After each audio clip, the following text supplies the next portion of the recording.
Our next story is about a language, a primitive one, the first language born of the digital world. I'm talking about emojis, those little pictorial icons on our phones. They punctuate our texts, memes and posts, like smiley faces or praying hands or a high five.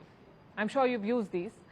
92% millennials used emojis in daily conversations. And just in the past 3 years, emojis have seen a 775% rise in use.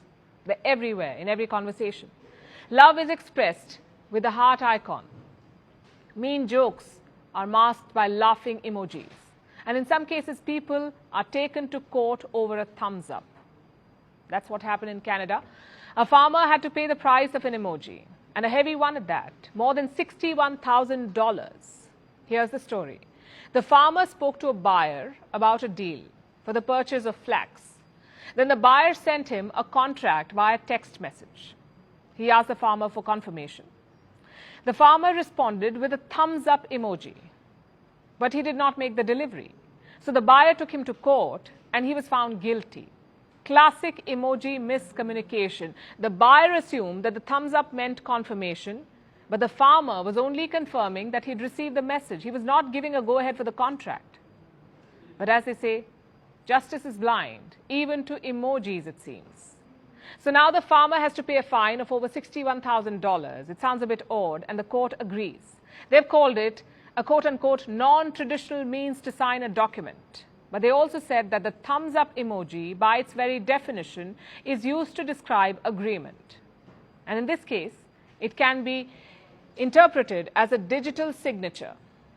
The judge called this, and I'm quoting again, he called this the new reality in Canadian society. But let's face it, this reality is hardly limited to Canada.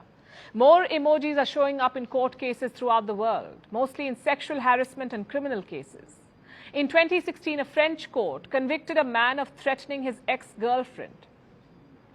Do you know what he'd done? Sent her a gun emoji. He was sentenced to 6 months in prison and slapped a $1,200 fine. In 2017, New Zealand saw a case of stalking. A man was sentenced to jail for 8 months, again because of an emoji. In 2018, 46 people were slapped with criminal cases in India for replying to a woman's official message with an emoji. The case was later quashed by the Madras High Court. In the US too, cases featuring emojis are on the rise, and in England, the icons frequently appear in criminal, family and employment hearings. So the trend is quite clear across the board. It's also up for debate. Attorneys have to stand in court and argue the different interpretations of tiny guns and eggplants. Can a knife emoji mean a threat to kill someone? Does a heart emoji from a manager constitute sexual harassment? We ask because emojis express a wide range of emotions, and they're quite flexible. And that's usually a good thing because they let us be colorfully creative. But that also leaves room for misinterpretation. For instance, a thumbs up emoji. It generally means agreement, but some young people now use it sarcastically too. Others merely use it to acknowledge the receipt of something. While in some West Asian countries, this gesture is offensive. So many meanings for one simple emoji. And remember, there are over 3,000 emojis today. So just imagine the confusion. Also, different devices display the same emojis differently.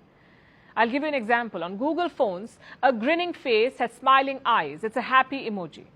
But on Apple phones, it has a grimace, almost as if it's ready to fight. Now, according to a study, 25% of emoji users are unaware of this difference. In the context of law, though, this is a big problem.